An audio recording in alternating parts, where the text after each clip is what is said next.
them out to me, and Yes. either myself or Jeff will take care of answering them the best way that we can. Absolutely. For those of you that don't know me, I'm Jim Smith. I'm Chief of Police in the City of Menneson. I've been employed as a police officer in some capacity since 1993. I did a majority of my career working drugs. Previous to taking over the Chief of Menneson, I was assigned to DEA Task Force Group 63. We were stationed at the airport. Officer Smaracheck is my replacement with DEA, and the two of us came up with some information for you guys that I think we'll find pretty interesting. So let's get started. All right, the areas that we're going to cover in today's presentation are going to be Washington County, Westmoreland County, Allegheny County, Fayette County, Greene County, and Beaver County. And what we've discovered from reviewing a lot of the data is that while our area of southwestern Pennsylvania, in the grand scale of things, is a pretty small area, within those areas there's different drug problems. Whereas what we're finding in Washington, Allegheny, and Westmoreland County is a lot of your problems are with your heroin and your cocaines. When you get to Fayette, Greene, and certain parts of Beaver County, we're seeing a big uptick in the use of crystal meth as opposed to your opioids. All the information that we'll be going over today is derived from the Drug Enforcement Administration, Pennsylvania State Police, the Pennsylvania Office of the Attorney General, the National Institute on Drug Abuse, and some of our local municipalities, such as the Menneson Police Department. Some of our information is up to date as far as we pulled it yesterday, correct, Jeff? Yeah, that's correct. Okay, and we'll go over some of the information are 2019 stats, whereas we don't have all the data up to date compiled for 2020 yet. It wasn't necessarily available. Okay, so what are we seeing in our area of southwestern Pennsylvania? During 2019, law enforcement in the area has seen a very big growth in the use of cocaine. Cocaine has regained a footing in the drug world in our area. This can be attributed to several different things that we'll get into later on. But in addition to the cocaine, fentanyl, we're finding that fentanyl was present in 83% of all of our heroin exhibits. Okay, and heroin exhibits for law enforcement purposes can be deemed as what is turned in to be tested by law enforcement. Okay, so 83% of everything that was marked as heroin in southwestern Pennsylvania contained fentanyl. That in and of itself is pretty scary. The other thing that we're finding out is that fentanyl is being used in a lot of other recreational drugs in our area, such as cocaine. Marijuana, there you go. We're finding trace amounts of fentanyl in marijuana as well. It's not that common, but it is a point of concern. And the reason that it's a point of concern is because in today's day and age, marijuana is not looked at the same way that it was 10 years ago. You will even have advocates in law enforcement for the legalization of marijuana. But I don't think anybody would push for the legalization of marijuana that's laced with fentanyl. So we're seeing a lot of people that are saying, oh, it's only marijuana. Well, yeah, but it's not regulated and it's not controlled by the FDA. So you don't know what you're really getting. Okay. And if I can interrupt you just 1 second, Chief, just to kind of capitalize what he said as far as the contamination of fentanyl in the cocaine supply and other substances as well. The big hazard with that we're seeing right now is we have individuals that were not opioid users necessarily. They were cocaine, marijuana, primarily cocaine, that are ingesting cocaine and under the assumption that it was cocaine that they had consumed and found out after the fact, or they die from an overdose because it contained fentanyl. We've had several of those here locally, in fact, within the city of Vanessa. And off the top of my head, I think 2 or 3, Chief, within the last couple months since January, we've had where individuals have overdosed and died, and we did not recognize those individuals to be heroin or fentanyl users in any kind of capacity. I'm not saying the chance isn't there, but we had issues where, through investigation after the fact, where we found out that the person was under the assumption that they were purchasing cocaine. They didn't know that there was a fentanyl or a measurable amount of fentanyl in the actual substance. So there's certainly could be a statistic present here when we go into 2020 as far as actual cocaine deaths, or the way law enforcement's entering things to be cocaine deaths, and they're going to find out after toxicology comes back through the local medical examiner's office or coroner's office that it's actually going to be a fentanyl overdose. Yeah, and we're going to start seeing that with some of the THC-based products that people are using now. So it's some pretty scary stuff if you think about it. All right, methamphetamine. Methamphetamine is another drug that's starting to become very prevalent in the rural sections of Southwestern PA. When you sit down and you talk about it to different law enforcement entities when we discuss things, it's a big fear right now is the crystal meth, and we're going to get into why the crystal methamphetamine is going to be our new cocaine in the not too distant future. And by that, I mean that our next big drug outbreak in Southwestern Pennsylvania is going to be because of methamphetamine. Okay, the THC-based substances, the vapes, cartridges, the resins or wax, shatter, dabs, the usage has skyrocketed, especially with our younger generation today. And what we're starting to see also is that a lot of your traditional leaf marijuana users, quote unquote, your hippies from back in the 60s and 70s, they've switched over now, and they're not necessarily rolling joints or rolling blunts. They're hitting the vape cartridges, they're hitting the wax, the shatter, and the dab. And the reason that a lot of people are doing that, it's very, very hard for us in law enforcement to detect it. Vehicle stop back in the day when you had a blunt in a bag of weed, we rolled up to the car. Okay, where's it at? Because you smelled it. With a lot of these new THC-based substances, we're not picking up on it. Our officers actually have to do their work to see, hey, what do you got there? It's my vape. Well, what's in it? It's nothing. And we don't really have a test along the roadside to be able to check and see, like, oh yeah, this has THC in it.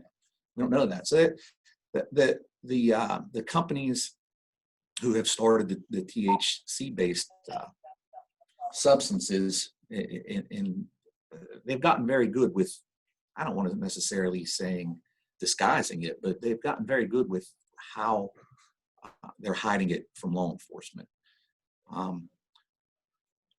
This is always a good one. Prescription drug abuse in Southwestern Pennsylvania, we're seeing a decline in that. I can tell you that can be directly attributed to DEA and the FDA cracking down on our medical professionals and big pharma with what they can produce and what they can prescribe numbers-wise to people. You no longer have people that are permitted to go to the pain clinic and get 500 Oxycontin pills at a time. So that's one of the small battles that we've won so far. Okay, why are we seeing the increase in cocaine? Okay, our street level dealers have recognized that the intense scrutiny from law enforcement regarding sales of heroin and fentanyl. So as a result, we have drug dealers who were selling opioids who finally figured out that it's safer to sell cocaine because in law enforcement, we were not necessarily chasing cocaine overdoses and deaths. We were chasing heroin overdoses and deaths. And those overdoses led to police investigations. Those investigations led to arrests. Those arrests led to convictions and people put in jail.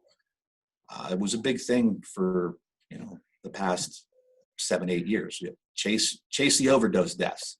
Somebody overdoses, start going through the pockets, start going through the phone, start figuring out who they cop their dope off of. And me personally in this area, I could definitely say at least 100 different overdose deaths that we've chased back through DEA and other law enforcement in this area. Another reason for the uptick in cocaine, our cocaine quality in Pittsburgh is among some of the best in the nation. Okay. You go to certain places, you're getting cocaine that's 72, 74, up to 75% pure. And that's good cocaine. It hasn't been stepped on. There's not a lot of cut in it. In our area, we're getting cocaine with a 90% purity range. And there's still a profit that could be made on cocaine sales. It's still substantial. It's not what heroin was 5-6 years ago, but it is. It was still a substantial amount of profit that could be made on cocaine. Okay, with fentanyl, and earlier we brought this up that we were going to touch on this. Why are we seeing so much fentanyl now? Okay, bulk prices have significantly declined in our area. Unfortunately, here in the United States, we are no longer dependent on getting our fentanyl from clandestine labs in Asia. Okay, we have, unfortunately, here in the United States, we have figured out ways to manufacture fentanyl in homemade labs, much like meth labs. We have clan labs that are producing their own fentanyl here. A lot of that comes from people being able to order the precursors off of the dark web. When fentanyl first hit the market, the drug market here in the United States, its trade routes, it was the precursors and everything were put together in clan labs over in Asia. It was shipped from Asia into Mexico and then brought into the United States by the cartels by the same trade routes, smuggling routes that have been used for years by cartels. You have a question back on cocaine. Okay, what's the question? Why is cocaine quality so good in our area? Yeah, it's definitely, she'll get paid over prevention dollars. We will get into that when we get into hub cities and source cities in our area. But basically, our cocaine is so pure is because we have a direct pipeline from several source cities in the United States into the Pittsburgh area. Thank you. And actually, in all actuality, Pittsburgh in and of itself has turned into a source city for controlled substances. So, but our cocaine purity is good for several reasons. One being that we're a source city, and by a source city, we're probably in this area three individuals removed from cartel members when it comes to our drugs. So we have people in this area that are purchasing directly off of cartel members. And just to capitalize on what the chief has just said, like he says, we'll touch on this a little bit further, hopefully later on down through the presentation. A big reason why we're seeing that as far as the purity levels and why it's so good, specifically in the Pittsburgh area, for some reason or another, as far as the relationships between cartel and local couriers and dealers, typically in the Pittsburgh area, we're seeing Jamaican drug trafficking organizations that have a really good relationship with local dealers in this area for whatever reason. And because those specific drug trafficking organizations, those DTOs, have such a substantial relationship with those local dealers here in the area, that's why we're getting product here that's so pure. It wasn't too long ago, we actually did a debriefing. We do them quite frequently with individuals, Drug Enforcement Administration, a local source of information. And the local source of information had placed a phone call to a specific person, target. And that target even indicated to us, and this was as of 2 months ago, that yeah, I mean, this is some of the best cocaine. You can't get cocaine that's good in Chicago. So that's unfortunate, but that's saying something. So for whatever reason or not, we have a really good, our folks back here have a really good relationship with those cartel individuals, those major sources of supply for the nation as far as cocaine. So, and again, with the prevalence of the bulk prices with the fentanyl, the same groups, the same cartels that were smuggling cocaine into the country are the same cartels that are smuggling the fentanyl into the country. Unfortunately, now we've had individuals here in the United States that figured out, hey, I can order all the precursors online and I can make my own fentanyl. And that's getting out on our streets. So we are no longer dependent on importing fentanyl. We actually have fentanyl that's being produced right here in the United States. The new THC, we talked about the THC-based substances that can be consumed, ingested. You can have an individual next to you that you might think is just hitting a regular vape pen or a Juul, and there's no more telltale sign of marijuana. They're sitting next to you getting high. So that can attribute for a big uptick in the marijuana and THC substances. But then again, we're coming across people who we're pulling over on traffic stops that have, leaf-based marijuana with them, and they're trying to convince our law enforcement that no, marijuana is legal now. You'd be surprised at how many people are under the misconception that recreational use of marijuana is legal here, and that you can't be arrested for a DUI for operating a vehicle while smoking marijuana. All right, we'll get into fentanyl. Some of the other synthetic opioids. They were primarily sourced from China and Mexico. And don't get me wrong, we still get a large majority of our fentanyl from China and Mexico, but right now our trending threat is the domestic production. It's feasible now, and it's been driving the prices of fentanyl down, and it's an increase in supply for our areas here.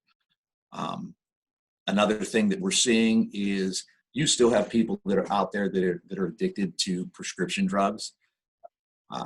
You'll have people that they think that it's I'm not an addict if I'm only using Xanny bars. They're prescribed to me. I'm just getting some extra ones because what my doctor gives to me isn't quite enough. Well, when you're buying quote unquote Xanax bars out on the street, what people aren't understanding is a lot of the times you're not buying those Xanny bars. You're buying fentanyl that was pressed into a bar to look like Xanax. And, well, you've been using fentanyl. You haven't been buying street level Xanny bars. And drug dealers are some unscrupulous people, and there's not the FDA or anybody to check on the quality or the dosage units that are being put into everything that they're putting out there. Okay, another thing that we're seeing is with the fentanyl and with the dark web are people who are using a lot of the same precursors for fentanyl, changing one or two of the ingredients. Now it's no longer considered to be fentanyl.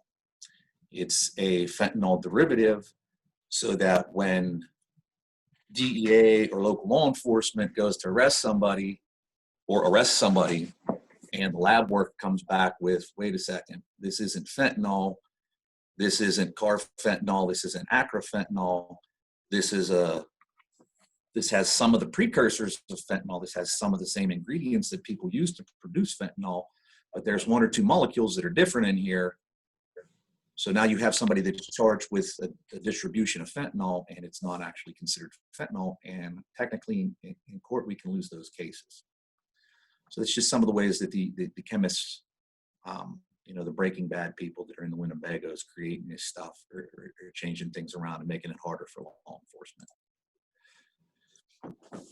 Okay, the heroin deaths they still remain at significantly high levels in southwestern Pennsylvania. And we have a couple things that we're going to go over from January 1 up until yesterday with some overdoses and some overdose deaths in southwestern Pennsylvania and across the state. That and I'm not a big data person, but if you look at the numbers, it's pretty amazing because you can actually pretty much pinpoint the date that our social distancing and our lockdown started, and you will be able to pinpoint the date where a majority of people received their stimulus checks who were addicts. All right. Also, due to the availability in Mexico, which is our primary source of heroin, and again, we're talking about heroin that we're bringing in here to the United States. In our area, 83% of it's testing positive for fentanyl. Okay. Here in southwestern Pennsylvania, we are being supplied by source cities such as Philadelphia, Detroit, Youngstown, New York City, Camden, New Jersey. Okay, these are recognized source cities. If you look at Pittsburgh and you look at those cities, we are surrounded by those cities. Okay, my belief is that New York City would be our farthest trip out, and it's only a 5.5-hour trip, and that's if traffic's bad. You know, Philadelphia, Detroit, Youngstown, source cities. We can have individuals from Pittsburgh, from the Mon Valley area, go and hook up with their plug or their source of supply in these areas and be back here before lunch.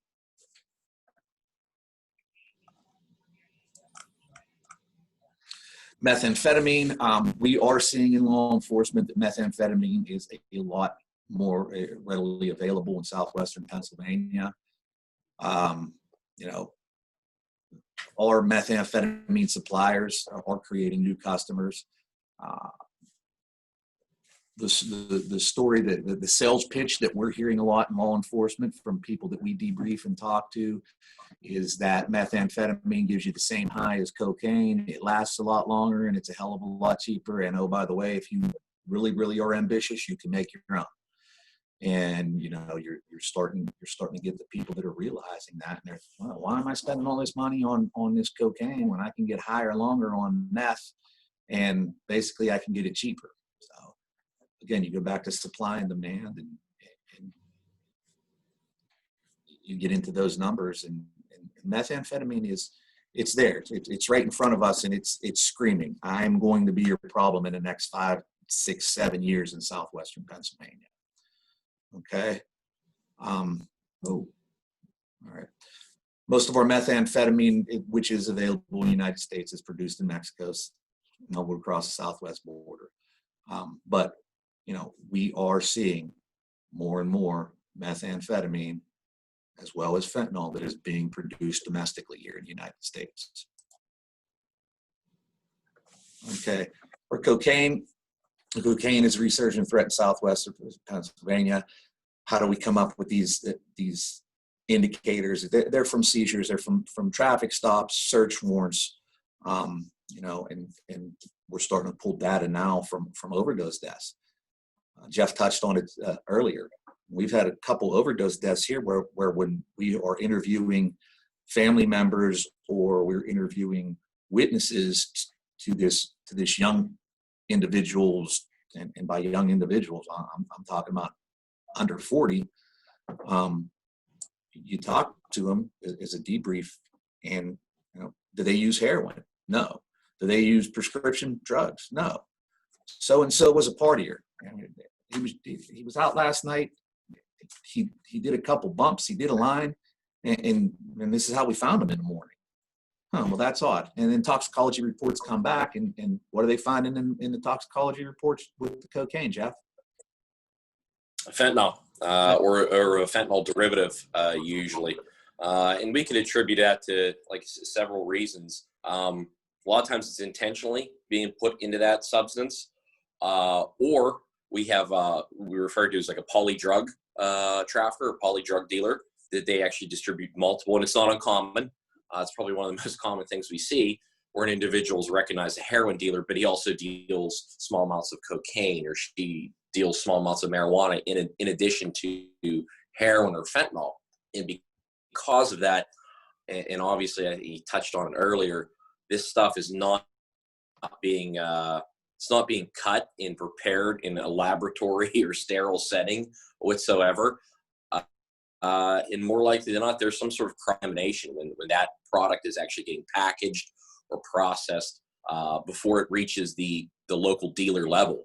It was just yesterday we recently did an indictment on an individual that I had proffered yesterday at the U.S. Attorney's Office. He didn't realize that he was actually selling fentanyl until maybe a month into it. And that was because the individuals he was selling it to was reporting back and saying, this isn't just heroin. I'm getting either I'm overdosing or people's getting sick off of it, or they're getting a different type of high. So there's a lot of times as far as cross-contamination, it's a major issue. But usually, aside from that, we tend to believe in law enforcement that a lot of times it's intentionally being introduced into the product chain, so to speak. And if you're wondering why people would intentionally introduce fentanyl into cocaine, those individuals paid for that fentanyl. There's such a glut in the market with the fentanyl, and they're realizing that police have been chasing heroin overdoses. Nobody wants to be caught with that amount of fentanyl, and you paid for it. So what they're doing is they're putting the fentanyl in the cocaine to recoup some of their money that they spent on the product. Okay, the next couple of slides that we're going to go over is a lot of data on graphs, and Jeff is so much better than I am at explaining these. We're going to let him handle the next couple of graphs. So, Jeff? Thanks. So we'll be taking a look here, and I refer to it as Southwestern Pennsylvania, the hotspots for either seizures or for overdose incidents. If you take a look at that snapshot there, that's what we're going to refer to as a heat map. And this information, specifically this information, has been derived from the Pennsylvania State Police, the Overdose Information Network, ODIN. And ODIN is one thing that everyone has to understand is, and we're going to get to this at some point in the presentation later on here, and the chief's going to hit on it. A lot of times the information is only as good as the people that do the data entry.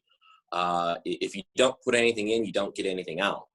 And unfortunately, we're seeing in some counties or in some areas that individuals or law enforcement entities or what have you are not entering data that's comparable with their reporting on the UCR, the Uniform Crime Report, as far as narcotics seized. We're having, for example, Agency A that's reporting we made 15 drug arrests. And there's no ODIN entry for that. So it's obviously it's incumbent upon law enforcement to be better as far as record keeping with this. I know ODIN is a relatively newer thing for a lot of agencies. I know here in the city of Menneson, it is mandatory for our officers to do an ODIN entry anytime there's a seizure or an overdose incident. However, unfortunately, for some reason or another, there is law enforcement agencies still out there that aren't reporting this accurately. But overall, this heat map that you're going to see, I would like to believe, at least in my experience, the last 10 years being in law enforcement, this is relatively accurate, and a lot of it could be attributed to population in those counties. Obviously, the darkest county there is Allegheny, and right next to it is Westmoreland County. And to the left there, you're getting into Washington, further on down into Fayette. Sparsely populated areas, obviously, law enforcement and the criminal justice system isn't going to see the magnitude of drug arrests or drug seizures or drug incidents or North Huntington Township, and that certainly dictates that.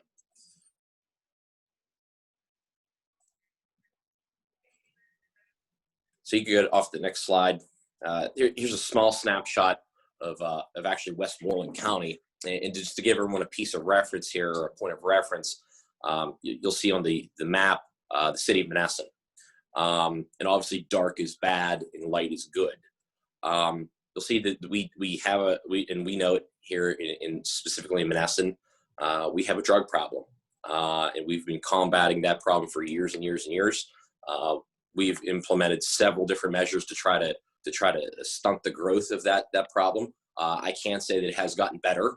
One point in time, before my time with the DEA, when Chief Smith was involved with Drug Enforcement Administration, we had people overdosing on sidewalks, in the grass, in the weeds. If you can remember Made in Colombia, the Made in Colombia stamp bags, it was really, really bad at one point. So that has declined to some extent, but it's still an issue here. We had 17 recorded overdoses in a 2-hour period. Yeah. So similar to the China White, going back years and years and years ago, China White was an issue. It was a similar situation in Southwestern Pennsylvania when that was going on years ago with the Made in Colombia stamp bags and derivatives of that. But to give everyone a piece of reference here, that is the city of Menneson as opposed to the rest of the Mon Valley and Westmoreland County area.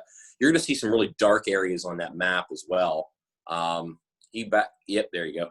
So if you go back and you take a look at some of the really dark areas, city of Greensburg and North Huntington Township. So, well, wow, how's it so much worse than the rest of the county? Well, number one, again, I'll tell you, just as I said before, population density. And number two, another thing everyone has to recognize is when you get areas such as Greensburg, North Huntington Township that have major thoroughfares, drug pipelines for the rest of the Mon Valley or Southwestern Pennsylvania, i.e. State Route 30, Pennsylvania Turnpike, Interstate 70. These are major highways, major corridors where law enforcement is, of course, going to be more predisposed to encountering smugglers or traffickers. And it does happen. I could personally tell you that it is not uncommon.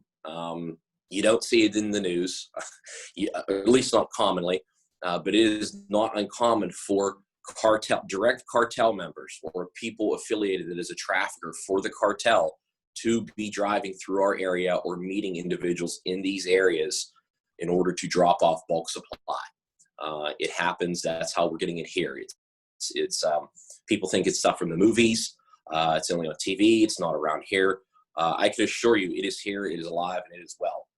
We have foreign nationals in the area that come in and go ahead and deliver a bulk supply to the Mon Valley. We have individuals directly from New York City, Jamaican cartel, what have you, that are frequenting this area. And they'll do, like the chief said before, he touched on it, was we referred to as like a turn and burn. So they'll come, it'll be a one-day trip. They'll drive from New York City, right from the Bronx or wherever in New York or Detroit. Couple hours, they're here in Pittsburgh. Within 25 minutes after they drop off their product, 30 minutes, they're back out on their way.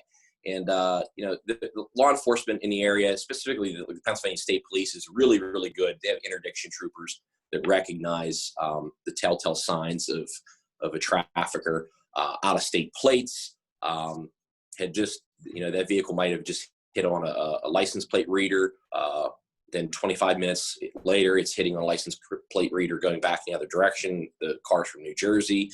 And they're able to assemble the probable cause and try to get those individuals stopped or do the interdiction. But it's like anything else. We're always behind the 8 ball in police or in law enforcement. There's just not enough law enforcement to be able to catch every one of them. And we're going to hit on that as far as the issues right now that we're seeing with the postal system. Another quick chart here, Southwestern Pennsylvania overdose stats. This is from July 2019 to now. I was trying to pull from January and earlier, however, there were some issues with the system for whatever reason. So I was able to pull from July 2019 to now. And just so everyone gets a snapshot here of where we were at then to now. Naloxone administrations, this is Narcan administrations and overdose incidents, it has remained steady, fairly steady. You will have upticks for a number of reasons. Like the chief said, we just got done going through a lockdown in Pennsylvania, Southwestern Pennsylvania, and throughout the United States with coronavirus. People are in their houses. People are getting stimulus checks. You have individuals that are getting large sums of money or relatively large sums of money that usually don't have $2,000, $1,600 a time. They're going out and spending it on drugs. But what we see from the data here is, naloxone administration, overdose incidents, they're not really stopping. And predominantly, as far as naloxone administration, if you compare from 2 years ago to now, predominantly law enforcement is the one administering the Narcan to the overdose individuals. Second to that is going to be EMS and fire. That other 7% are in the black up there that you're going to see, that's unaccounted for. Pedestrian, bystander, family member, fellow drug user that recognized there was an overdose going on and actually administered the Narcan as well. And if you look down towards the bottom there, in the bottom right, is a breakdown by age group we're typically seeing as far as individuals that are overdosing, whether it be on heroin or fentanyl or methamphetamine or cocaine. Our target group, our problem group, is that 25 to 39-year-old age bracket. It's my age bracket that we're having that problem with. And what's even more concerning with that is if you go just one down, you have over 1,600, almost 1,700 overdose incidents with individuals between the ages of 40 and 49. So, and I've heard it a few times in the last year, 2 years from some people and from some sources. And we go over data like this on a regular basis. And the opioid epidemic, it's getting better or it's going down some. We're really not seeing that in Southwestern Pennsylvania per se. Maybe on certain months or certain counties, it might be getting better. But overall, for the purposes of today, it's not really getting better. It's not really getting worse, which is good. But we have to continue mitigation. Our numbers are changing in that we're not having as many overdose deaths as what we had. And a lot of that can be attributed to the fact that we have so many first responders who have realized, hey, I got to carry this naloxone with me, and I got to administer it because it's saving lives. And I think a lot of our the decline in our deaths in Southwestern PA can be directly attributed to the fact that we have so many law enforcement entities that are carrying Narcan on them now. Sure. So if we actually take a breakdown of those age brackets and that demographic that we're seeing overdose incidents, whether it be through, again, fentanyl or heroin or cocaine, what have you, we're seeing the demographic is white male between in an age bracket. We're seeing that to be the predominant addict, if you will. White male between ages 30 to 39 is the most greatly affected so far, at least in Southwestern Pennsylvania. I can't speak for the rest of the Commonwealth. I can't speak for the rest of the country, but that's what we're seeing here. Second to that is white females. And as you start to ebb into the African American population, the Asian population, American Indian population, it's a smaller percentage.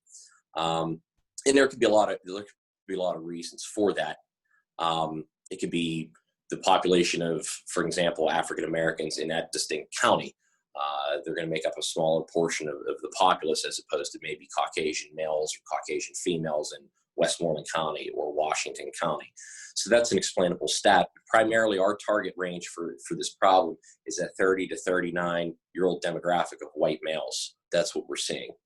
In addition to that, on the bottom right of that chart, you're going to see a couple bars in some different colors there. I apologize, I can't control what Chief Smith has on his screen there, so he'll advance it when we're ready. But that dark blue that you're going to be seeing, that is opioid-related overdoses. So again, opioid, heroin, fentanyl, carfentanil is the mainstay as far as what is responsible for the overdose and overdose deaths. If you look up to a little bit further up from that bar graph, there's a title, naloxone administration. 67% of our instances where there's an overdose, there's being Narcan's being administered. I don't think we're going to have it here in a presentation, but from the stats that I was able to pull, roughly in that 80% range, it's successful. It results in a save. Of course, there's going to be times where law enforcement gets to the scene, the individual is overdosed, and they're too far into the overdose incident for Narcan to be effective. But 80% of the time, we're seeing a success rate with someone who, several years ago may have succumbed to that overdose death. They're being saved by Narcan. So Narcan is working. Law enforcement carrying Narcan, administering Narcan to overdose victims is working. And it's important that we keep on that track. You go to that next slide. There you go. So, Chief, I don't know if you want to take it from here, or I can take it. It's up to you. Let me know. We could both work on this one together because you have a lot of good information on our source cities in the area. I take the source cities and I'll touch on the how we are turning into a source of supply here in Southwestern Pennsylvania. And then since you have so much experience with the United States Postal Service, you can touch on the deficiencies that we're seeing with enforcement there. So go ahead. Sure. As far as our supply, and I think we spoke about it before, these source cities, and this is our source cities, again, Philadelphia, Detroit, New York City, Camden, New Jersey, Youngstown, Ohio, Cleveland. Our proximity here in the greater Pittsburgh area, Southwestern Pennsylvania, to these locations is within driving distance. So most commonly, law enforcement investigators, drug investigators are not seeing instances where an individual's flying into Pittsburgh International Airport or Arnold Palmer Airport, and they have a couple kilos of cocaine in their bag, or they're trying to smuggle heroin, through the airport or through mass transit. It's too risky. Of course, it's done. It's definitely done. Aside from the airport, we're seeing more and more abuse of Amtrak, Greyhound buses, Megabus. Megabus abuse. Huge problem. It is huge right now, and there's a lot of reasons why those are being abused. There's vulnerabilities, just like in the U.S. Postal Service, in the mail system that we have. There's vulnerabilities with their manner in which they operate. That is, it allows traffickers, it allows smugglers to come into our area with either not being detected or not being countered by law enforcement. And I'll hit on that here a little bit further. We have But a question in general, about Narcan. Our source location. Go ahead. Yes, go ahead. We have a question. Can anyone get Narcan to have with them in case they come across someone experiencing an overdose? Yeah, Narcan's being sold over the counter at a lot of the pharmacies in the area. Also, if you go to any of the trainings, and I know that we've put a few trainings on with the Mon Valley Opioid Coalition. If you go to one of our trainings, you receive a free Narcan kit to take with you, and it's pretty interesting when we talk about the Narcan, and this was 5-6 years ago when we first started our department. Our police department started carrying Narcan here. A lot of the officers were resistant to it until they went to the training and realized that, hey, this is, it may go against my beliefs that to quote unquote save a junkie. But, when it was explained to your officers that that's your job, you took an oath to save people's lives. All right. Nobody's telling you to do it off duty, but when you're on duty and you're representing our police department, you're going to do it, and you're going to do it to the best of your abilities. Our officers, once they started seeing the amount of saves that we were making, started realizing that they were making a difference. That they weren't as nobody's resistant to using it now. It's just another tool that we have. But as far as the Narcan themselves, I think Sarah and Julie, you guys probably know a little bit more about Yeah, Alexandra, I'm not sure what county you live in, but every county has a single county authority. And in Westmoreland, it's us, the Westmoreland Drug and Alcohol Commission.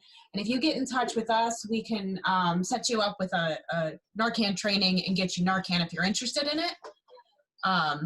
So that's something you get back in touch with us. And if you don't know information if you're not in Westmoreland, we can get you information for who can in your county. There's AEDs hanging up all over the place for people who have heart disease and heart attacks, and people run around with EpiPens.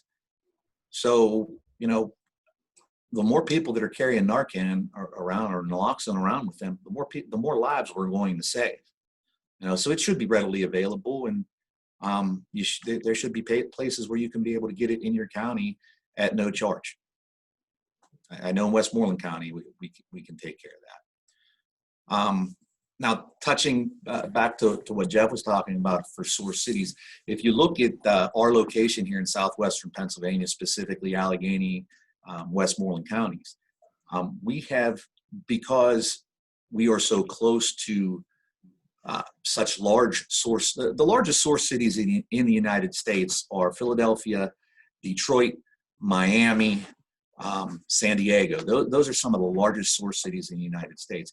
And if you look at where Southwestern Pennsylvania sits, you know, we talked about it earlier, you're not a very far drive from Philadelphia, Detroit, New York, or Camden. So we have now become de facto a source city for other areas. You know, Southwestern Pennsylvania is a source, it's a known source for people from West Virginia. You know, you look at Menneson back 5-6 years ago when you could buy a brick of heroin in Menneson cheaper than you could buy a brick of heroin in downtown Pittsburgh. We had a ton of vehicles in the city with West Virginia license plates on them, a ton of vehicles in the city with Ohio license plates, Maryland license plates. And we were a source city for heroin for a long time in this area. Now we weren't a source for big cities like Pittsburgh. We weren't a source for big cities, down in Maryland, but for the smaller cities, we had people coming, out of state to pick up their drugs here. And again, you look at the transit system around this area, you have a direct pipeline into West Virginia with Toll Road 43. You have I-70, you have 51, you have the Turnpike. Okay, these are all major corridors where you can get from point A to point B very quickly. The sources of supply can get from Philadelphia to a hotel on Route 30. It's a day trip. I'll leave at 6 o'clock in the morning, be home before 6 o'clock at night. With $1 million in your pocket because you dropped off everything that you needed at a hotel room right there. Okay. And just to touch on that, as far as our proximity to these source cities, a lot of times, unfortunately for us, because of our proximity, like the chief has said, that dictates price of the product. The shorter the trip, where it takes for the bulk amount of product to come into your location, if it's a shorter trip, the price of that product is cheaper. That's why when you see in remote areas such as Alaska, okay, in the United States, the prices for heroin in Alaska and cocaine in Alaska are astronomical. They're not even comparable to DC or Pittsburgh or Detroit, because of course there's more risk. That product has to go through more hands and more law enforcement scrutiny to get to the end user. So because of our proximity, we're just a kind of a victim of circumstance with that. Our product tends to be cheaper, which is not good. But just touching, like I said, the chief said, as far as the price. Right. Another problem that we're seeing a lot of now, because this really boggles my mind, again, it comes down to manpower. A lot of drugs are being shipped through the U.S. mail. Yes.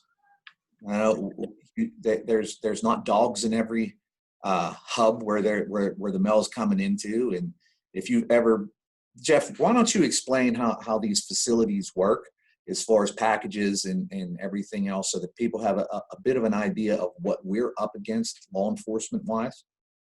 Sure. So one of my functions with the Drug Enforcement Administration, we team up with other federal entities, and one of those entities is, of course, the Postal Service, the Office of the Inspector General, and their special agents with the Postal Police and so forth. And usually we try to make a point, and unfortunately sometimes a lot dictated by caseload and so forth, to try to get out to those sorting facilities. Our local major hub for a sorting facility is out in Warrendale towards Cranberry. So if you're getting a piece of mail in Menneson, chances are it went through that facility in Cranberry Township or the Warrendale sorting facility. Pittsburgh, same thing. So what happens is law enforcement will go out to the sorting facility. We will go out with the postal agents, and we will start snagging boxes. We will start looking at boxes physically from source city locations. And we're getting good enough, but it's just an issue of the amount. We're getting good enough at this point to start recognizing, more easily recognizing, what is going to be a narcotic parcel, what is going to be a drug proceeds parcel. Typically, when we see those sorting lines, we're any kind of the packages coming into Western Pennsylvania from, for an example, from Dallas, from Miami, from LA, even Detroit, that is fairly close. Those packages are going to be the narcotic parcels. And they're pretty distinct when you see them when they come off the line. And keep in mind, at these sorting facilities, there's literally thousands and thousands of packages that come in on airplane and through by truck and so forth a minute. And there's just not a lot, and there's not enough law enforcement manpower there to be able to intercept or have dogs there 24/7 to be able to take care of that bulk amount of mail. But in general, when those parcels, you're looking for a needle in a haystack. yeah, when the parcels come in, typically we'll be able to identify it through several different means. Number one, the way it's packaged, all the seams are taped. The address, the sending address, is not a legitimate person is associated on the parcel with the sending address. The size of it, the weight of it, is opposed to the size of the box. Even the old shake test of what it sounds like inside the box. Usually there's certain indicators there that we're able to scrub down and take a look at, say, hey, this is more likely than not going to be a narcotic laden parcel, and that specifically have that parcel set aside and have a canine see if it hits on it. In the drug trade, typically we see the drugs come from the west and go east, and the money, the proceeds from that, go from east to west. So when we see outgoing parcels or packages from the Pittsburgh area going to LA, it's not uncommon to get a box. We are doing a case right now. We got a box. It contained $2 million in the box, just in money, just sending it in the mail overnight. And these drug traffickers and the drug trafficking organizations that affect Southwestern Pennsylvania in general, they know that there's going to be a likelihood at some point in time that those parcels are going to be intercepted by the police, and they just consider it as a cost of doing business. It's a tax. The police knock off, files of your marijuana that you sent. I'll be pretty upfront and honest about it. It's chances are we're going to intercept it, we're going to destroy it, and there's going to be no further investigation with that, because you could go every hour the sorting facility and get 5, 10, 20 pounds of marijuana. So we have to be very choosy as what we get in the weeds with and investigate. But the postal system right now is totally being abused because of just the way the infrastructure is set up and the way the facilities are ran. Couriers are actually starting to stray away from FedEx and UPS, because they've come to recognize that those carriers, those mail carriers, are much more. There's much more scrutiny with the way they operate. Their package volume isn't what the United States Postal Service.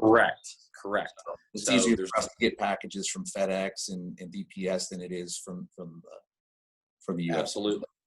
Absolutely.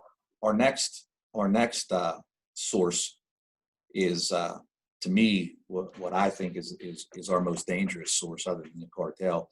And it's the dark web. You get on some of these browsers, such as Odin and Tor browsers. you can order every precursor and all the materials that you need to make fentanyl. You can order everything that you need to make methamphetamine with. And it's, again, it's shipped through the United States Parcel Service most of the time, or through FedEx. And, you know, you've got a precursor, I don't know, let's say 4 ounces of a precursor to of one of the components to make crystal methamphetamine. Nobody's going to stop and check that. And if they do stop and check it, most law enforcement's not even going to realize what it is. What's this gray powder?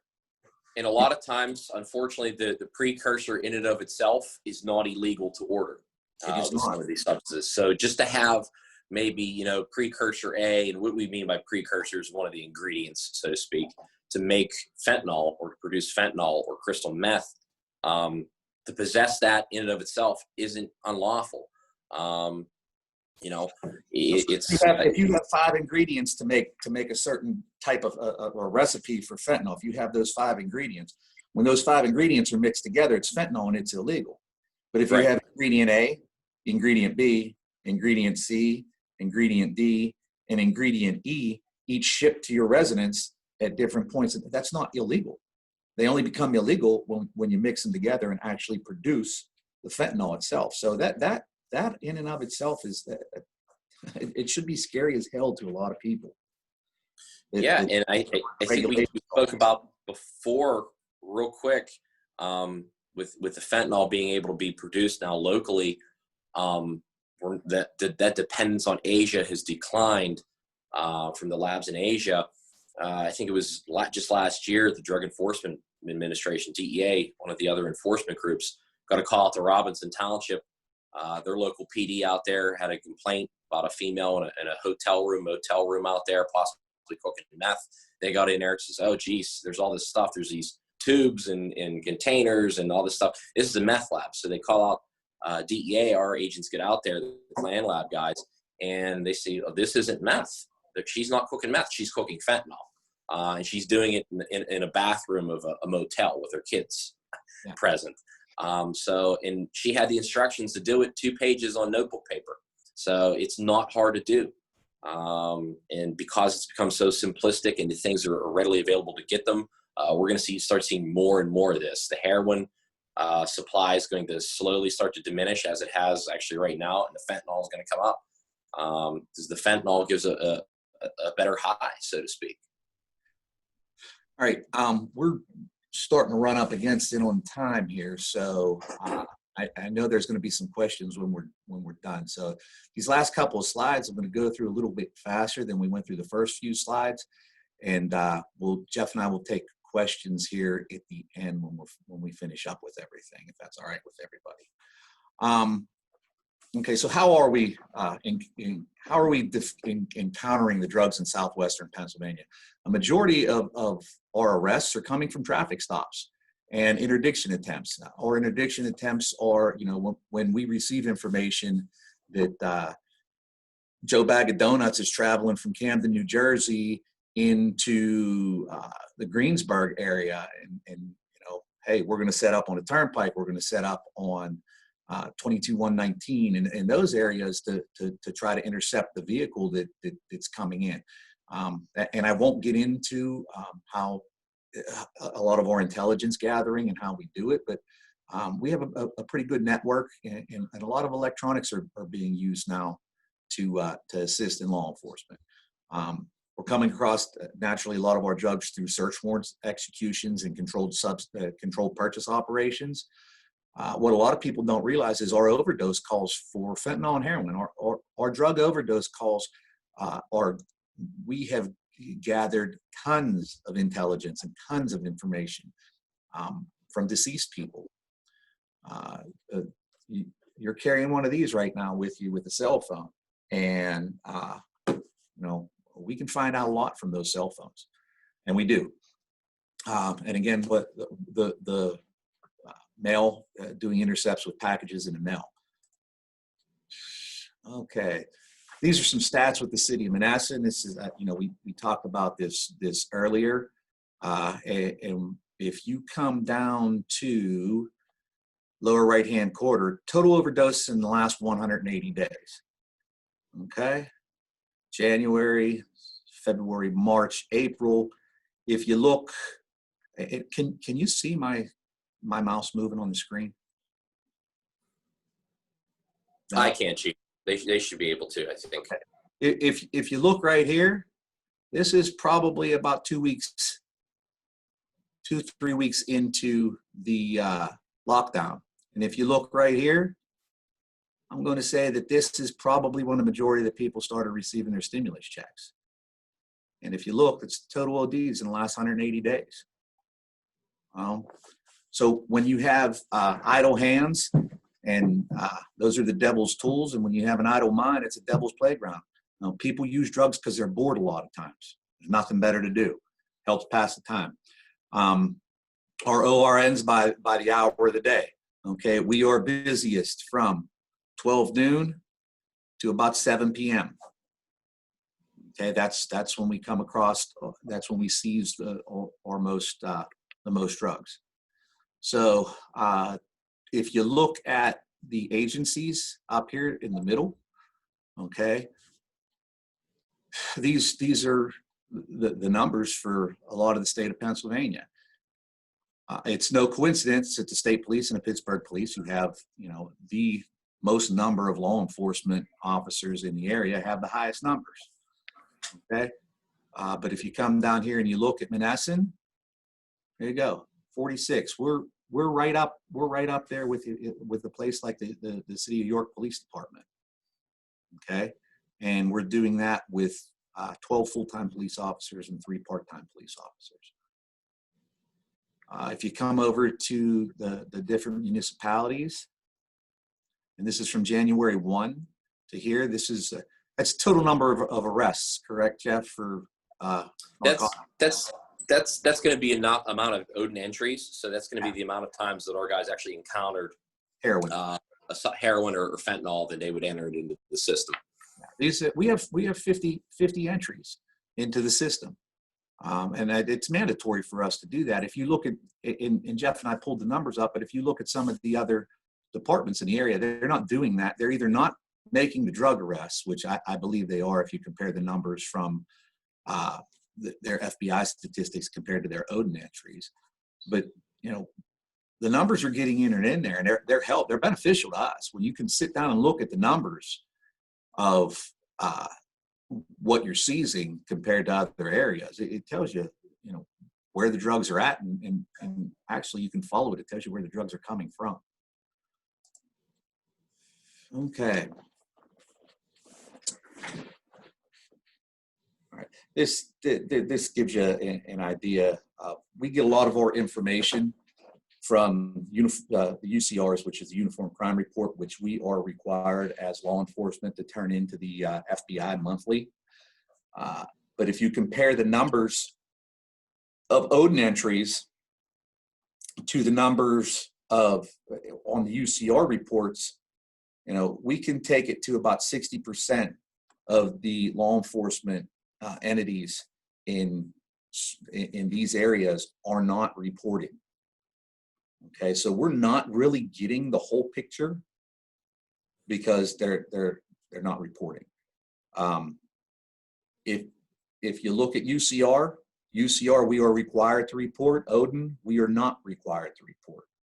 And this is where we need to talk to our DAs for each county and get the DAs to make it mandatory for your police departments to report their heroin and their fentanyl seizures and encounters and overdoses into Odin. It paints that picture for us that we need to look at those numbers. And again, I've never been a big numbers guy, but you can't argue with the statistics. Once that picture is painted for you, it tells you everything that you need to know in law enforcement. How are we doing? Believe it or not, in Southwestern Pennsylvania, compared to where we were at back in 15, 16, and even in 17, we've made great strides. Well, the biggest thing has been the Narcan. I don't think we'll ever be able to determine the amount of lives that were saved by Narcan, but it's significant. I can tell you that. We need more education. You know, there can never be enough education, you know, for the general public, for our youth, and for law enforcement. The climate with law enforcement right now is not good. And I think a lot of that comes from we don't have enough law enforcement officers that are educated enough in many aspects of this job, not just the drug part. We need to be better educated as law enforcement officials. We need to continue our mitigation efforts. That's our job. You know, we need to jump in, and Jeff and I were talking about this presentation as we were putting it together over the last couple of days. And you know, if you compare the drug use and the drug overdoses and deaths to the coronavirus, Jeff had a real good analogy. And Jeff, why don't you share that with everybody? Yeah, sure. So obviously, was it as of March, coronavirus hits the United States. I tend to believe it was probably earlier than that. We didn't know, but that's neither here nor there.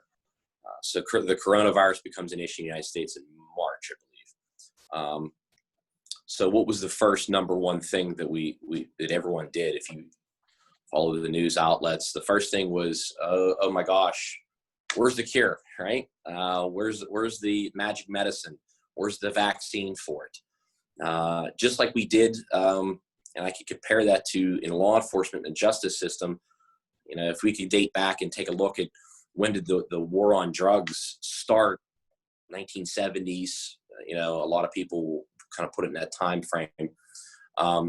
Where you get a drug problem in the United States, what are you going to do with it? And our ideas then was to, well, we got to have a cure, vaccine. So we arrest everyone. You have a little bit of marijuana on you, relatively small amounts, minimum mandatories. Yeah, we're locking up people for 20 years, 30 years on simple possession cases. And we're figuring out, I don't know why it's taken this long in law enforcement and the justice system, figure out you're not going to arrest yourself out of the problem. You're not going to, the more people you throw in jail isn't solving it. Where there's a supply, there's a demand. So like coronavirus, after it became apparent that we are not immediately going to be able to at least get a vaccine for it, maybe we will at some point, hopefully we will at some point. The medical professionals got their mitts on the situation, and it turned to mitigation immediately. And that's what we have to do in comparison to the drug epidemic that we're facing, both in Southwestern Pennsylvania and abroad throughout the United States. We've implemented things, the masks that people are wearing, socially distancing, cleaning things, being more mindful of your personal hygiene, just our day-to-day lives. And we've seen, as far as, you know, at least even with coronavirus, that we're flattening that curve, which is great. That's what we all want. We all want to resume normalcy. But we did that through immediate and effective mitigation efforts, whether it was socially distancing or educating ourselves about the virus, how the virus spread. We have to do the same thing with the drug epidemic here in Southwestern Pennsylvania and throughout the United States. And Chief Smith spoke about it, and I'm going to try to wrap up here pretty quick. As far as, you know, law enforcement now, you know, needs to be better educated. That still holds true. What I can say, and I'm a younger guy, I'm a younger police officer. You know, thankfully, I like to believe that law enforcement now, if you compare law enforcement now to maybe 20 years ago, 30 years ago, we're getting better quality police officers, no matter what people think or maybe the way the media is spinning it. There was a point in time in law enforcement when you hired a police officer, what did you want in a police officer? Big, strong guy to go break up the bar fight, you know, intimidating figure. Now our police officers you're not seeing that. There's a niche for every demographic to be in law enforcement. our police officers now, although we need to always continue and look to improve training and education, as well as for the general public, are more educated. We have more scholars in law enforcement now than ever before. So again, educate on this subject. We have to continue educating the general population. We have to continue our mitigation efforts as far as coping with the amount of people that we have already that are addicted, and be able to come to try to get this under control to some extent. It's not going to be easy. We're 20, 30, 40, who knows how many years out before we get substantial change. And hopefully we do. It's not getting easier for us. The drug traffickers, the narcotic producers are smart. They find ways to skirt the rules. And we're always kind of behind a couple steps in the justice system. But we have to continue these mitigation efforts. We have to continue educating. The Narcan is working, and we have to keep on track and keep the course with this. Jeff touched on something good. Nixon started the war on drugs back in the 70s, and we're still fighting it today. So obviously, the cure of arresting everybody, it's not working. It hasn't worked. It hasn't worked for 40 years. Okay, so we have to do things differently. Me personally and professionally looking at it, it's education and it's treatment. Okay, we need more education. We need more treatment. That stigma of being an addict. Okay, the opioid problem can affect anybody of any age, any race, any religion. It doesn't discriminate. So getting that stigma of addiction erased from people. And, I've dealt with other professionals who are addicts. We've arrested them, other police officers. The state, I can't go get treatment. I'm a lesser person for it. Well, no, you're wrong. You're the bigger person for saying I have a problem and I need to go get it fixed. So that needs to be how we fight this problem moving forward. We can't keep arresting everyone. Okay, it hasn't worked for 40 or 50 years, and it's not going to continue. It's not going to work. There has to be new weapons that we use to combat this problem. Hey, guess what? We made it through. It's everything. We're really okay. We got about quarter after, and we're. I know we were only supposed to talk for an hour. We went a little bit over, but I have the rest of the morning. I can give you guys about another hour if we have any questions that need answered. Fire away.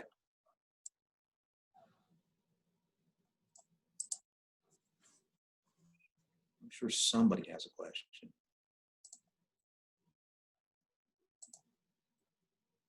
Cocaine quality so good. Can anyone get Narcan? Can't drink. Okay.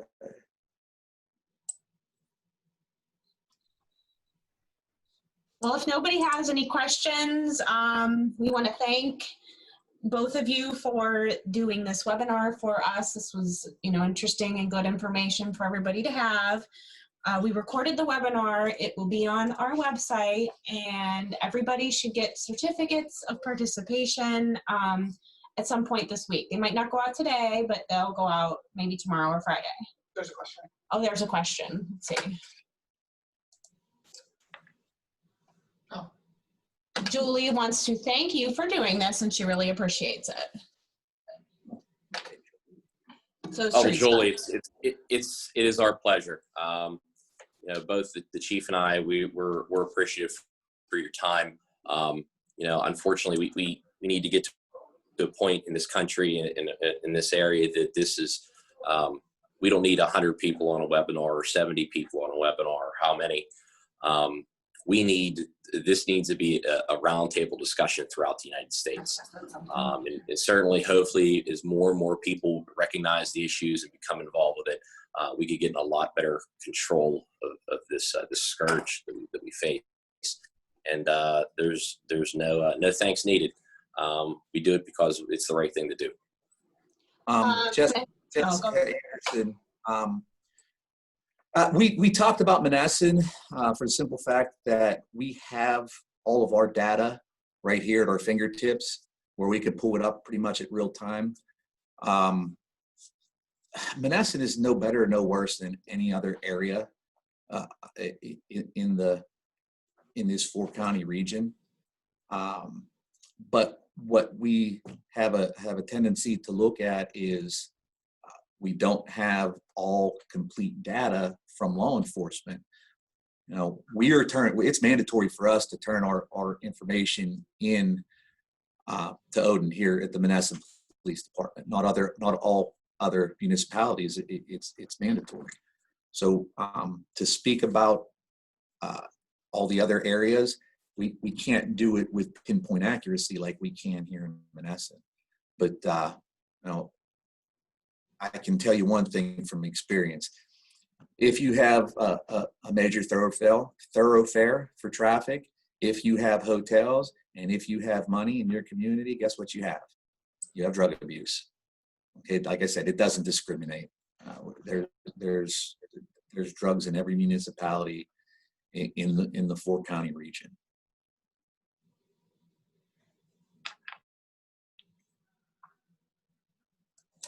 There's a question in the chat box.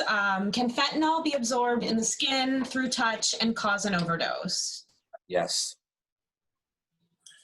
Yeah, it definitely can be. There's a couple misnomers with that. It definitely can be absorbed through the skin, through touch. However, the amount of incidents that we see as far as the frequencies of someone overdoses at an accidental exposure, they touched it. It's rare. If there's a possibility, the most concern when law enforcement or any kind of personnel is dealing with fentanyl is respiratory. So N95 mask, everyone knows what that is.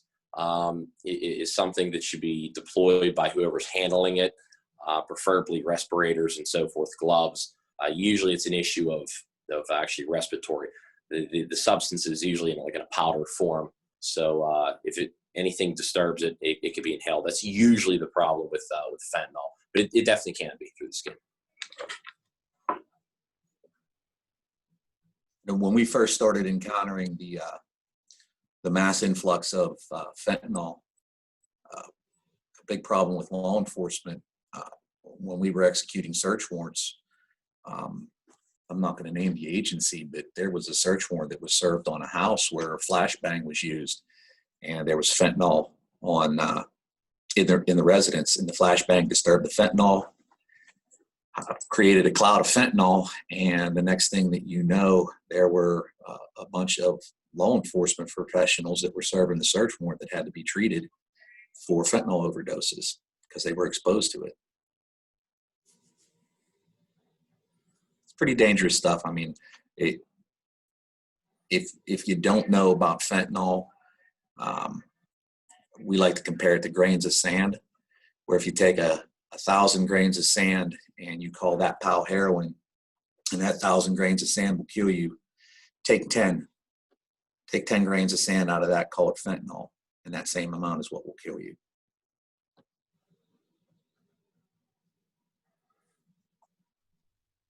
Anything else? Any other questions? No? All right. All right, well, thanks again, guys. And like I said, this is recorded, so if you know anybody that might be interested in seeing it, in a few days it'll be on our website. You can direct them there. It's on our webinars page. Thanks for your time, Jim and Jeff. Thank you. Thank you very much for having us. Yeah, thank you. Everyone have a good day. Thank you.